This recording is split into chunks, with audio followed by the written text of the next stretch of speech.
Muy buenas tardes, muy buenos días, muy buenas noches, dependiendo de la hora en que vean esto. Bienvenidos a Regenerando VCs. En esta ocasión tenemos como invitado especial a Sandino Gámez, escritor y editor sudcaliforniano, para que nos hable acerca de su perspectiva de la cultura en Baja California Sur. Bienvenido, Sandino. Pues muchas gracias, Daniel, muchas gracias, Pablo, por recibirme aquí. Estoy muy contento. Gracias, Pablo. Pablo, ¿quieres? Sí, mira, nos da mucho gusto que te encuentres aquí con nosotros. Danos tu perspectiva de cómo ves actualmente la cultura en Baja California Sur y cómo ha ido evolucionando, ¿no?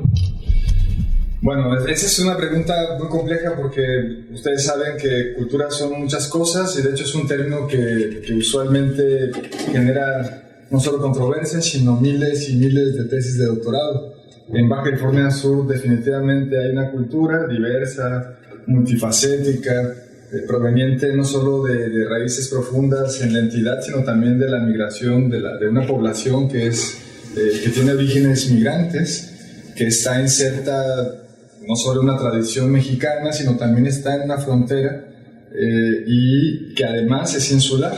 Y bueno, si preguntaran el estado de la cultura californiana, yo tendría que decir con orgullo que la cultura en Baja California Sur está muy bien. Lo que no están bien, en todo caso, son las instituciones culturales. La raíz, el sentimiento de culturas va bien, pero la forma en que se está administrando por parte del Estado no es la correcta. Platícanos un poco cómo ves ese manejo, ¿no? Bueno, utilizar el singular para cultura tiene muchas dificultades y se va a prestar a que cualquiera que nos escuche diga, oye, pero pues eso no es cultura, eso es una parte de la cultura. Cuando yo hablo que podemos decir con orgullo que la cultura californiana es rica, diversa, profunda y tiene mucho que dar, me refiero a este componente que es el que se genera a diario entre la población. Ahora, sí hay problemas que son culturales y que sí provienen de la propia sociedad, no necesariamente de las acciones de gobierno. Por ejemplo, lo que ahora se llama la narcocultura, definitivamente es una expresión cultural y es producto de una relación que va mucho más allá de las instituciones sociales. También que la población local desconozca el estado de su patrimonio natural, por ejemplo, que la población local no esté interesada en defender sus bienes culturales o sus bienes públicos o sus edificios o su historia por desconocimiento, pues ese es un síntoma también cultural que está atado. Ahora, ¿qué es lo que pueden hacer las instituciones y para qué se han hecho las instituciones culturales? Pues es para darle la vuelta o para intentar disminuir los efectos de estos problemas sociales y contribuir de manera conjunta con muchas otras áreas del sector público a mejorar la calidad de vida de la población. La cultura, más bien el acceso a la cultura, es un derecho constitucional tanto federal como estatal. La Constitución de Baja California Sur establece en uno de sus artículos que los sudcalifornianos tendrán derecho a la cultura y a las expresiones culturales. De hecho, dice a las expresiones culturales más específicamente, y que el Estado deberá garantizar este acceso. Para garantizar este acceso, desde que se creó el Estado de Baja California Sur el 8 de octubre de 1974, se creó una dirección de cultura a nivel estatal. Ya existían desde 1972 los ayuntamientos y cada ayuntamiento tenía una dirección de acción cívica y cultural que tenía muchísimas obligaciones y funciones. Les pongo un caso que me platicó uno de estos directores de cultura municipal, que no solo era hacer las actividades que llamamos culturales, los festivales, preparar exposiciones, atender artistas y creadores, las fiestas tradicionales, sino también recoger a los mendigos, también llevar a la fosa común a un cuerpo que nadie reclamó, porque también entraba en el paquete. Y todavía en los municipios donde no hay institutos municipales de cultura, todavía entra en su paquete de acciones porque es en los municipios, en los ayuntamientos, tiene que haber alguien encargado de toda esta parte social, y eso se le encargaba pues a la Dirección de Acción Cívica, Cultural, Deportiva y todas las demás que quedan ahí, los panteones al final.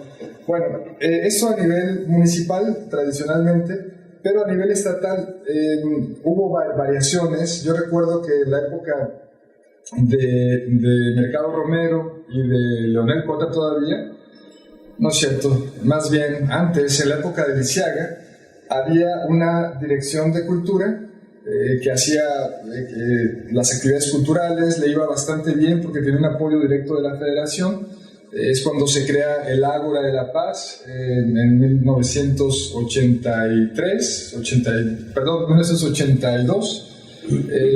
Hay, digamos, un florecimiento de lo subcaliforniano, porque hay una tradición en Baja California Sur que dice que lo subcaliforniano es algo digno de orgullo y de respeto. Esto se le debe a un subcaliforniano ilustre llamado Jesús Castro Agúndez. Él es quien más laboró esta idea de que había que tomar lo local, hacerlo con orgullo y proyectarlo a la población local para que adquiriera este orgullo de su propia tierra y el conocimiento de su propia cultura.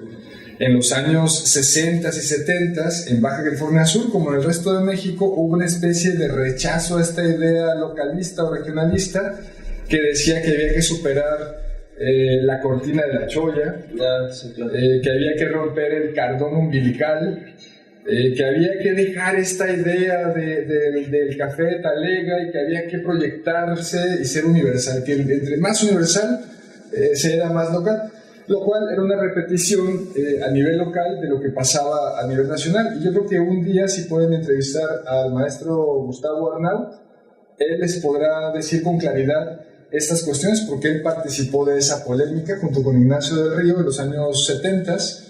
Y bueno, sin embargo, cuando se hace el gobierno del Estado en 1975, ya se crea una dirección de cultura, ya se crean instituciones o microinstituciones culturales en La Paz y en el resto de las ciudades del Estado, pero es hasta 1994 que se crea un Instituto Subcaliforniano de Cultura, que es el que ahora tenemos y que es el que, digamos, del que podemos platicar más, porque teóricamente es el encargado de la aplicación de una cultura, de la aplicación de una política cultural en el Estado. Y ahí les puedo decir que hay deficiencias, que hay que discutir esas deficiencias, que hay que intentar mejorar esas deficiencias. Y en este momento que la diputada Rosalía Cota Montaño y la Comisión de Cultura y Arte del Congreso del Estado han propuesto una iniciativa de ley de cultura, pues vale mucho la pena revisar el papel de las instituciones culturales en Baja California Sur, y también atender a la idea de para qué que tenemos instituciones culturales. A mí me parece que hacer una ley de cultura sí es un paso adelante. Ley de desarrollo cultural, ¿no? Una ley de desarrollo cultural es un paso adelante, pero hay varios pasos atrás que hay que tomar en cuenta.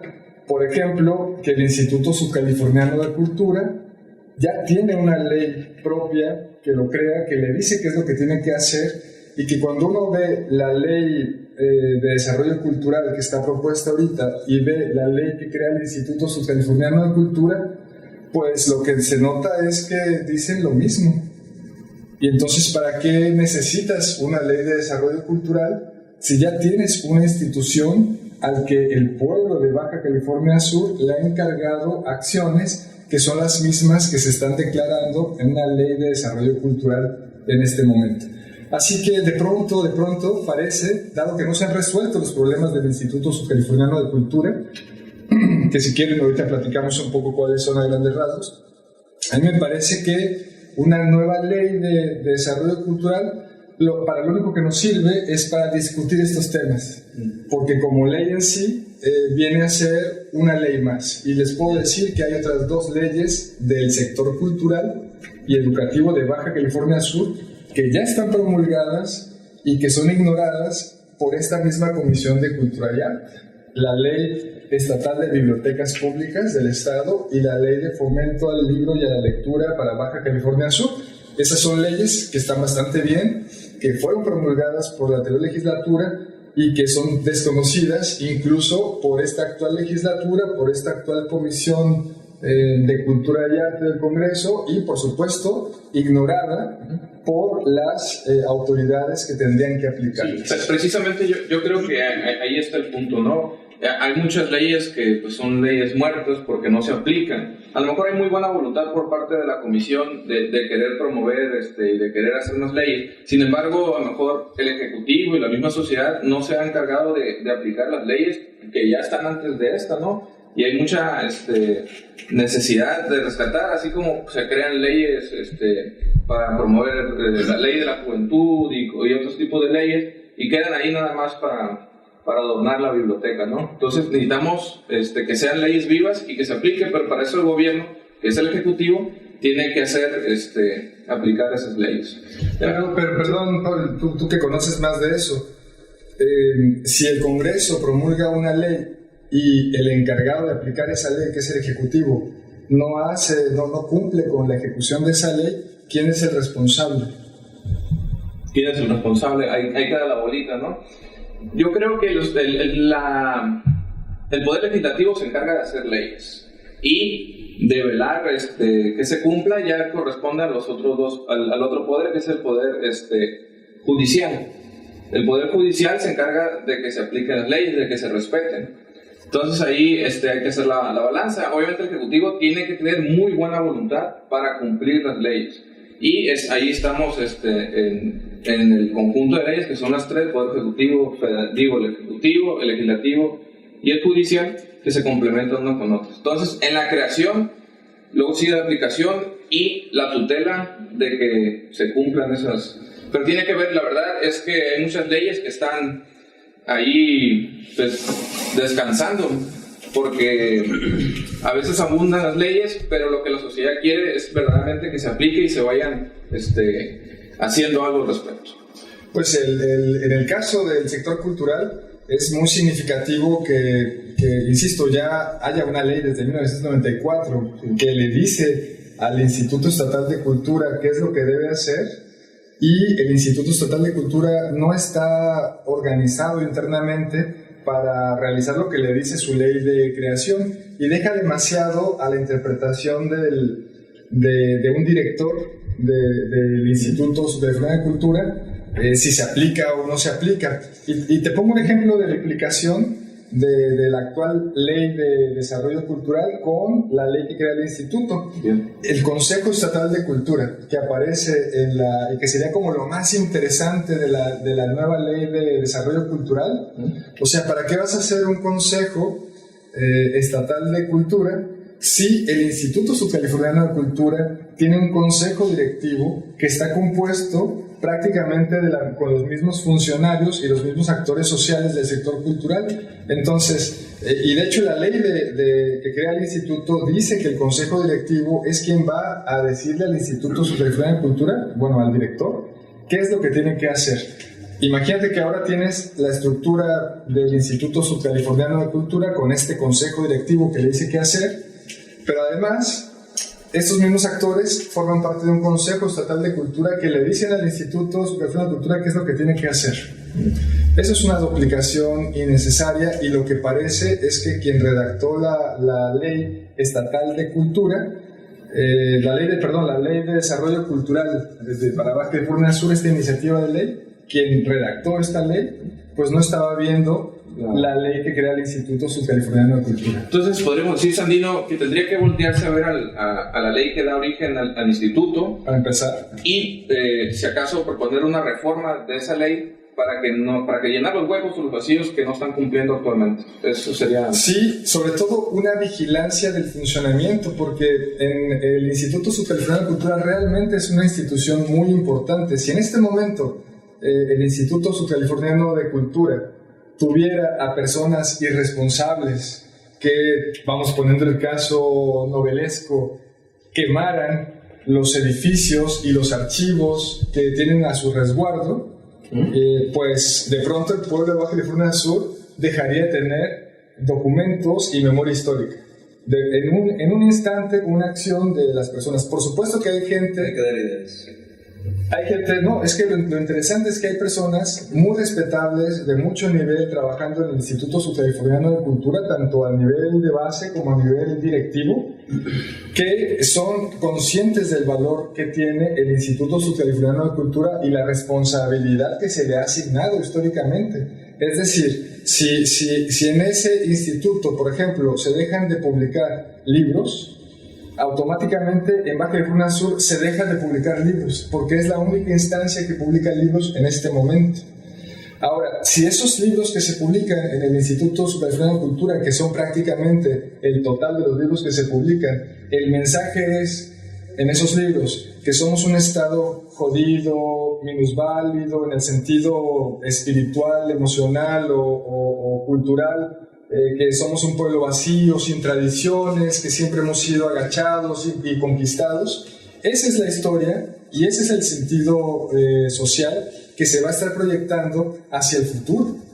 Si en este momento lo que refleja el Instituto Sudcaliforniano de Cultura es realmente la contradicción o las contradicciones que hay en la sociedad local y es representativo su trabajo de lo que pasa en Baja California Sur, entonces tienes una herramienta muy importante en el sentido de que proyecta una realidad a la población local. Y les pongo así un caso muy elemental, el Museo Regional de Historia y Antropología de Baja California Sur. Cuando viene un extranjero, a donde va, de los 15 minutos que le dan para bajar del barco o que se da la vuelta, ya visitó las playas, ya recorrió las calles, ya nadó con el tiburón ballena. Ya nadó con el tiburón ballena, y que dice, bueno, quiero conocer aquí a los californianos. ¿A dónde va? Al museo. Todos le vamos a decir, no, pues ve al museo porque ahí se cuenta la historia de Baja California Sur. Y si ese extranjero va y cuando sale le preguntas qué es lo que piensa, pues te va a decir algo en este momento que es así como, pues muy bien muchacho, muy bien. Porque no refleja ni la riqueza, no refleja ni la profundidad de la historia californiana, no refleja el verdadero valor que tiene el patrimonio natural y cultural del Estado, sino refleja apenas una mínima parte. Si llevas a los niños a ese lugar, los niños no tienen otro acceso, como la mayoría de las personas no tienen otro acceso al discurso de la historia californiana, al conocimiento de la historia de su pueblo. ¿A dónde van? ¿A dónde los llevan a los niños? Al museo. Si en el museo les cuentan una historia donde los indígenas eran unos pobres diablos que apenas sobrevivían en este lugar, pues la idea futura de esos niños es que pues los indígenas valen muy poco y qué bueno que se extinguieron. Y no va a haber un interés por comprender una cultura que era muy diferente a la occidental e incluso muy diferente al resto de las culturas indígenas que había en el resto de México. Entonces, si tú planteas también que en estas instituciones culturales se refleja una pobreza cultural, automáticamente es como si fuéramos pobres, aunque no lo seamos, porque ahí se proyectan. Y a la inversa, si tú eres más representativo, eres más acucioso, eres más crítico, y puedes hacer que estas instituciones culturales apoyen el desarrollo de Baja California Sur, cuando menos apoyen la idea de que hay un pueblo y de que podemos salir adelante viviendo juntos, trabajando y teniendo una convivencia entre nosotros que nos proyecte para una vida armónica, tanto con el medio ambiente como a nivel social. Muy bien, gracias por esta introducción a la evolución de la cultura en Baja California Sur. Hablemos un poco de las deficiencias. Y también, antes de entrar a deficiencias, un poco del presupuesto, ¿no? Muchas veces se habla mucho de que se apoya la cultura, se habla mucho de que promovemos el arte, la música, la cultura, pero dirán, por los hechos te conocerán, ¿no? Así es. Y la verdad es que el presupuesto que le asigna a la cultura es casi nulo, por decir apenas para que exista, ¿no?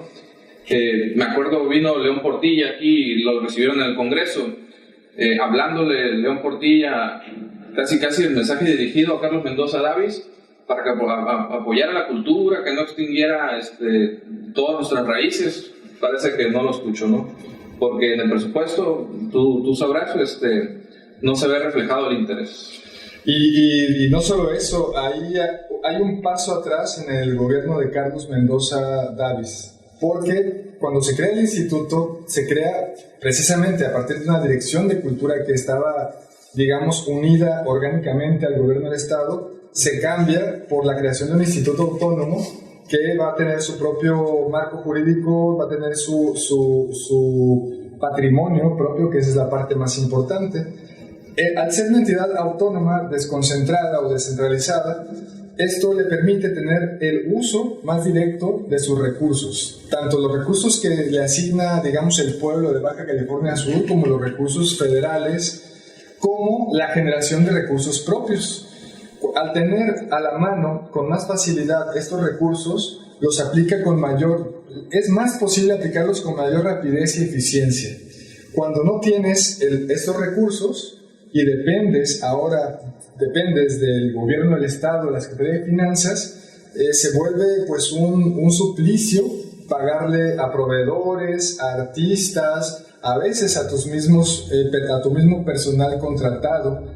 A veces no tienes dinero, entonces, que eso le pasó a este Instituto Subcaliforniano de Cultura, para darle mantenimiento a sus edificios y a los bienes patrimoniales que son los edificios históricos más importantes de Baja California Sur y están bajo su responsabilidad. Entonces, en Baja California Sur, alguien, si toma el presupuesto de egresos del Estado aprobado el año pasado por el Congreso, dirá: oye, pero si es un instituto con más dinero que la Comisión Nacional de las Naturalezas Protegidas Federal. Si uno suma el presupuesto de este instituto para el año 2017, da 98 millones de pesos. Vamos a cerrarlo en 100 millones de pesos. De esos 100 millones de pesos, 80 millones son para nómina. Y alguien dirá: es que es lo que siempre pasa, pues la nómina es lo que se come, sí, la burocracia es lo que se come. Pero fíjense que los otros 20 millones son el 20%, vamos haciendo números redondos, y este 20% representa el dinero que tendría para hacer sus actividades. Bueno, esta relación 80-20 no se da en ninguna instancia del gobierno estatal y en ninguna instancia del nivel federal. En rigor, este sería el mejor año, debería ser el mejor año para el Instituto Subcaliforniano de Cultura, porque dispone de un 20% de su presupuesto para hacer sus actividades. Los años previos, lo que pasaba con este instituto es que tenía 80 millones de pesos de presupuesto, nada más, que era la pura nómina para casi 400 trabajadores, que eso ahorita platicamos de qué significa. Esos 80 millones solo eran para la nómina, repito, tal vez 1 o 2 millones para operación, para comprar papel, unas grapas, el papel de baño, las cosas así, y el dinero con el que hacía sus actividades provenía de un fondo federal, que es un programa de apoyos y subsidios de la Federación que establece el Congreso de la Unión, establecía el Congreso de la Unión cada año y repartía en una misma cantidad a todos los estados del país. Por ejemplo, Nuevo León recibía la misma cantidad que Aguascalientes y que Baja California Sur. Vamos poniendo el número redondo de 30 millones de pesos. Un estado como Nuevo León agarra esos 30 millones de pesos y construye un edificio, un solo proyecto, con esos 30 millones, y ahí lo tiene, porque tiene muchos otros fondos para el sector cultural. Nuevo León, Aguascalientes, Guanajuato igual, pero Baja California Sur no.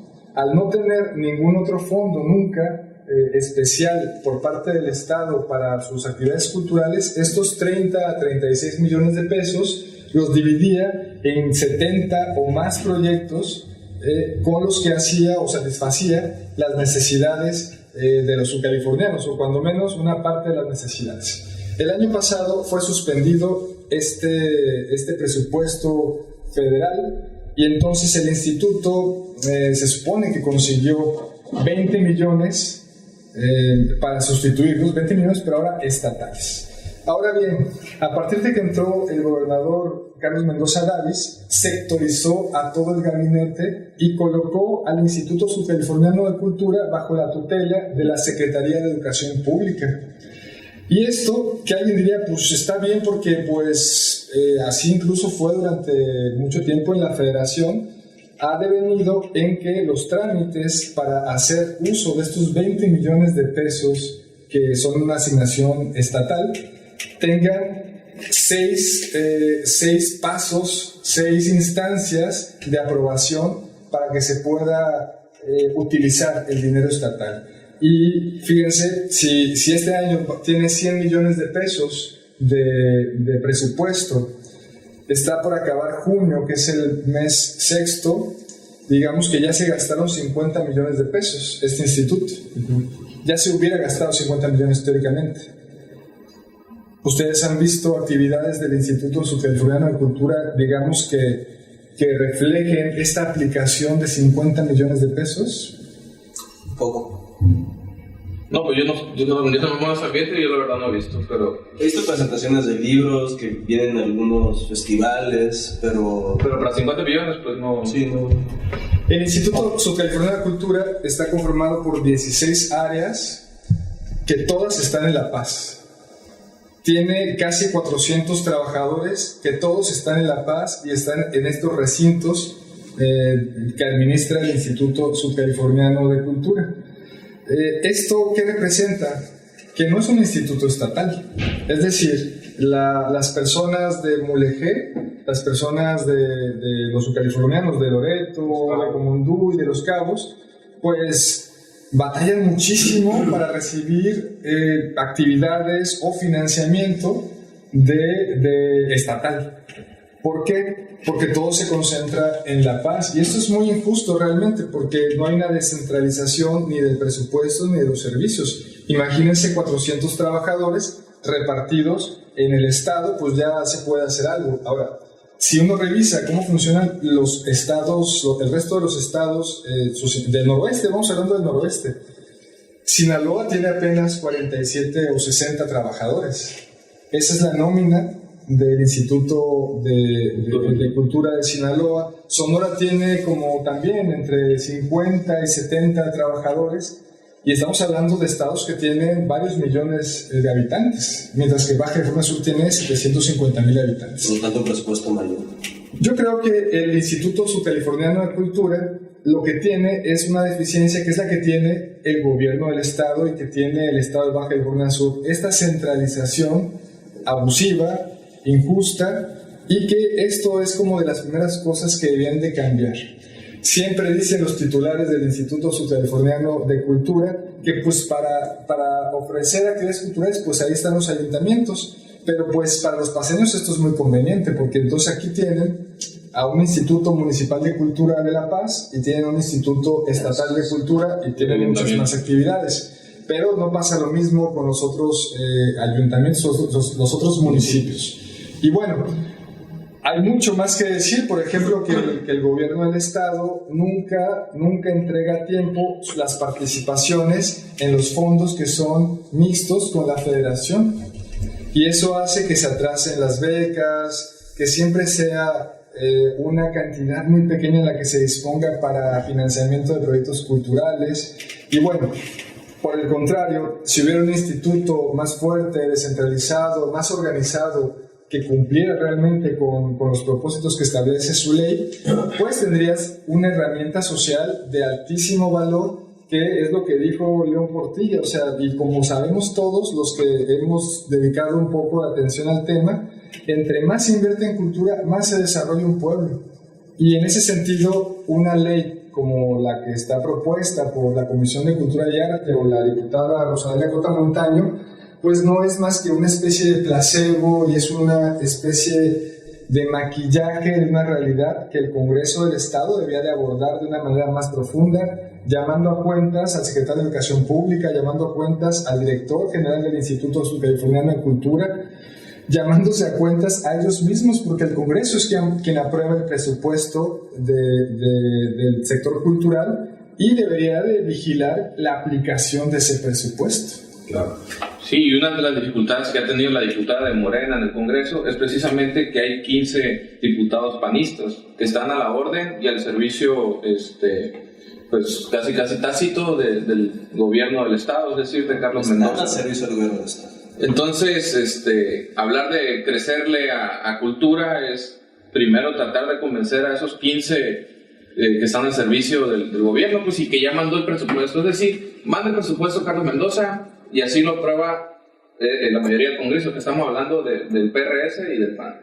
Aunque los del Morena y aunque la oposición, el PT, se pongan, no son votos suficientes para contrarrestar. Por eso la sociedad, más adelante, cuando haya oportunidad, hay que nivelar ese Congreso, porque si no, se va a seguir aplastando la sociedad, se va a seguir aplastando la cultura, y ese presupuesto no va a poder aumentarse en cultura si seguimos en esta tendencia que está gobernando el PAN, ¿no? A mí me parece, eso tienes razón, pero también me parece que lo común es que cultura y deporte se les envía, se relega, pero siempre el político escoge más deporte, porque es como más de masas, ¿no? Entonces se considera que rinde más beneficios políticos, vamos a decir políticos electorales. Porque sí se hace inversión con más frecuencia en deporte. Siempre aparece más en la publicidad oficial, aparece más el sector deporte. Porque cultura, pues justamente cultura es el sector crítico, aunque en deporte también hay muchísimas personas muy respetadas y respetables, que tienen una visión crítica y que ellos saben y lo han propuesto mejoras para el sector deporte. Bueno, en el lado de cultura, yo creo que es donde es más evidente la inconformidad. A mí me parece que podemos ser como en Estados Unidos, donde no hay apoyos oficiales al sector cultural. Somos en realidad en México como en Francia, donde el Estado toma el papel de mecenas. Y acuérdense de esta frase del ogro filantrópico en México. Me acuerdo mucho que un funcionario de Conaculta, ahora Secretaría de Cultura, cuando yo le dije que pues había que estudiar el ogro filantrópico, me decía, pero es que pues eso era antes, ahora ya no es tan ogro. Y pues es bien fácil decirle, pues, ni tan filantrópico, porque no dedica tanto dinero. Quiero decir que cuando hablamos de 100 millones de pesos, cuando hablamos de 20 millones de pesos, quien nos esté viendo, por favor vea los letreros que aparecen junto a las calles pavimentadas. 20 millones de pesos es lo que se destina a la pavimentación de una calle. Una sola calle. El Buki, cuando trajeron el Buki al Carnaval de la Paz, se gastaron 5 millones de pesos en un evento de dinero público. Yo no sé si es estatal o municipal, porque cuando les preguntas a ambos, cada uno dice, el estatal dice, no, es que fue el municipio. Y el municipio dice, no, fue el gobierno del estado quien nos entregó esto. Bueno, 5 millones de pesos para un evento musical que mucha gente agradeció y que lo que quieras, pero es increíble que se destinen 5 millones de pesos por un evento de 2 horas y le destines 20 millones de pesos, o sea, solo 4 veces más para el trabajo de un instituto estatal para todo un año. Eso es una desproporción abismal y te habla precisamente de cuál es el interés de un gobernante por el sector cultural y por las instituciones culturales. Por supuesto, y la cultura es importantísima, pero si los gobernantes no ven más, yo lo veo así, ven más el dinero, ven en el desarrollo, no voltean a ver la cultura como la solución de los problemas actuales que tenemos. Por ahí escuché a Paco Ignacio Taibo II, él decía, si a mí un chico me toma el curso de guitarra clásica 2, no puede venir un narco con la esclava y decirle aquí está el dinero, aquí está la vida, porque ya la cultura nos va a salvar, solo la cultura nos va a llevar a contrarrestar, y qué es lo que Andrés Manuel propone en su proyecto de nación, no combatir arma con arma, no combatir y derramar más sangre, sino precisamente crecer en la cultura, en los valores morales, religiosos, culturales que tenemos, que México es muy rico en eso, ¿no? Es que fíjate que es la orfandad. Cuando alguien está huérfano es porque no tiene ni padre ni madre, ¿no? Y cuando uno habla de orfandad cultural, es porque le faltan esas raíces, esos vínculos con su comunidad, y realmente disminuye la calidad de vida de una persona, disminuye su posibilidad de enfrentarse a la realidad actual, y le genera muchísima angustia, como a todos los que han perdido a sus padres, le genera muchísima angustia la existencia. Mientras que a la inversa, si tú tienes muchos vínculos familiares, si tienes muchos vínculos con el lugar donde vives, si tienes muchas aspiraciones que provienen de una historia familiar o una historia social, entonces tienes mucha seguridad para enfrentar la vida y las posibilidades de desarrollo personal que te llegan a lo largo de tu existencia. Por eso es que sí es importante invertir en el sector cultural, y además porque está demostrado por la UNESCO, por estudios muy profundos desde el año 2000, que dicen que cada peso invertido en cultura se refleja en muchísimos pesos, vamos a poner 10 pesos en la economía de un país. Entre más se invierte en cultura, más se desarrolla la economía de un país. Entre más se le destina dinero a patrullas, ahí está la otra proporción. Baja California Sur, durante el año pasado, el gobernador del estado de Baja California Sur destinó 675 millones de pesos a seguridad y solo 20 a cultura. O sea, ¿para qué queremos tantas patrullas? ¿Para qué queremos tantos policías? ¿Para qué queremos tantas cámaras si los jóvenes no pueden tener un vínculo con su comunidad? ¿Cómo va a respetar un muchacho o un niño a su comunidad si no se siente parte de ella? Esa es la virtud que tiene una política cultural bien aplicada, y esa es la necesidad que tenemos de reforzar y criticar nuestras instituciones culturales. Interesantísimo todo este tema, Sandino. Muchas gracias por compartirnos y ilustrarnos con este tema que muchos desconocemos. Muchos nos han preguntado y no queremos dejarte ir antes. ¿Qué pasó? ¿Te corrieron? ¿Te fuiste? ¿Te asustaron? ¿Algún fantasma en cultura? ¿Qué pasó? Es lo que nos preguntan.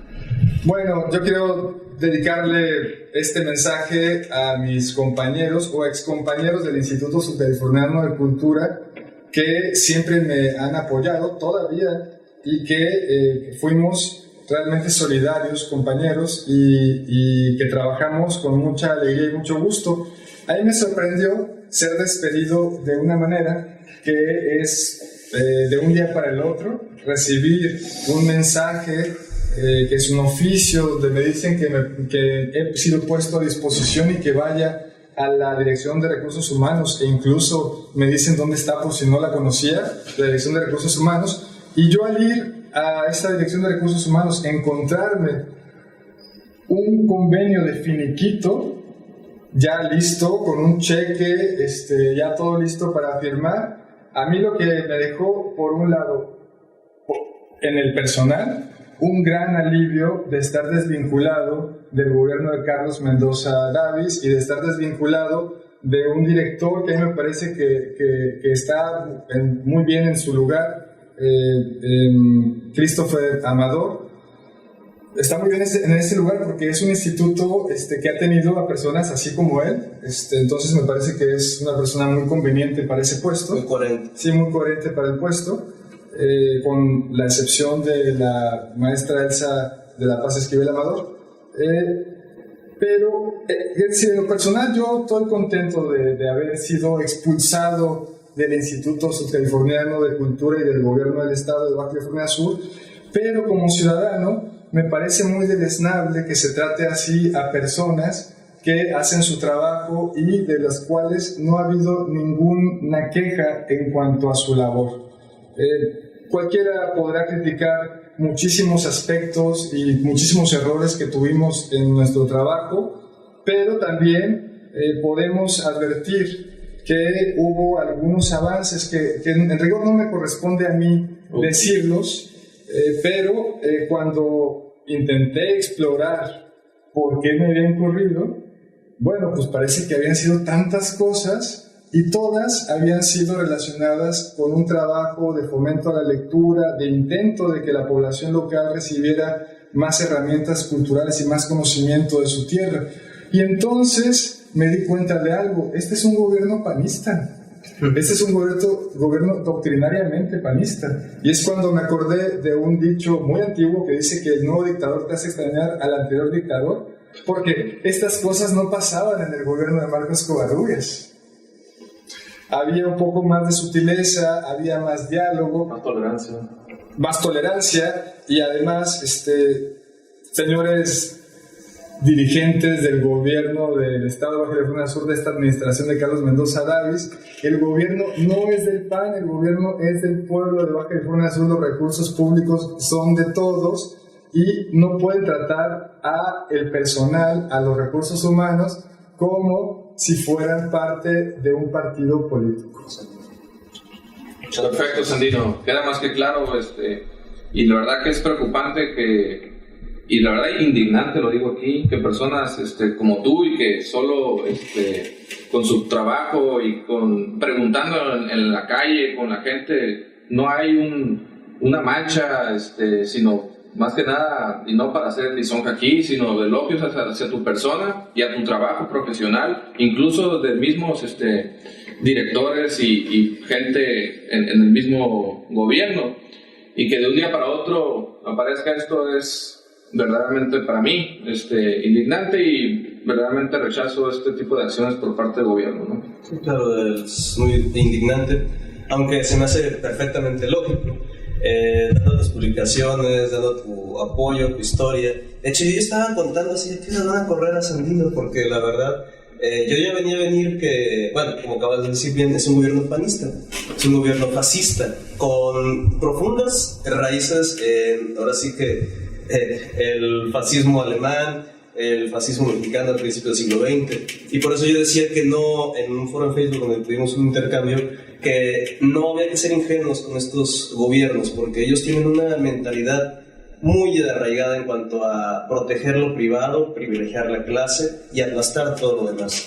Ahora, perdón, porque puede parecer que el gobierno son solo, o sea, que estamos hablando del gobierno en términos de un bloque monolítico. No, cuando digo de que hay una cúpula, esa cúpula que es panista, muy panista y muy doctrinaria, esa cúpula es una, y hay otra que es una estructura, alguien llama burocrática, yo llamaría de servicio público, que es muy digna, que intenta hacer su trabajo pese a todas estas circunstancias, y que me expresó también su solidaridad, su extrañeza, y a la cual yo le envío también mi solidaridad, y quiero decirles que pues intentaré en la medida de lo posible compensar desde afuera lo que no pudimos hacer desde dentro, que es que el gobierno sea para beneficio social y no sea para beneficio de grupos pequeños que tristemente ni conocen su historia, la historia del Estado, ni conocen y a veces parece que no tienen intenciones de ayudar a la población local.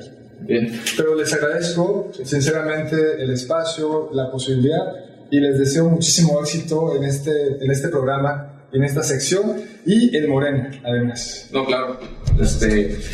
Sandino, gracias por estar aquí, te agradecemos tu presencia. Pronto va a venir la esperanza, más cultura, pronto vendrán tiempos mejores para Baja California Sur y para México. Con esto despedimos el programa. Muchas gracias y azapá. Muchas gracias y azapá. Muchas gracias y azapá. Muchas gracias y azapá. Muchas gracias y azapá.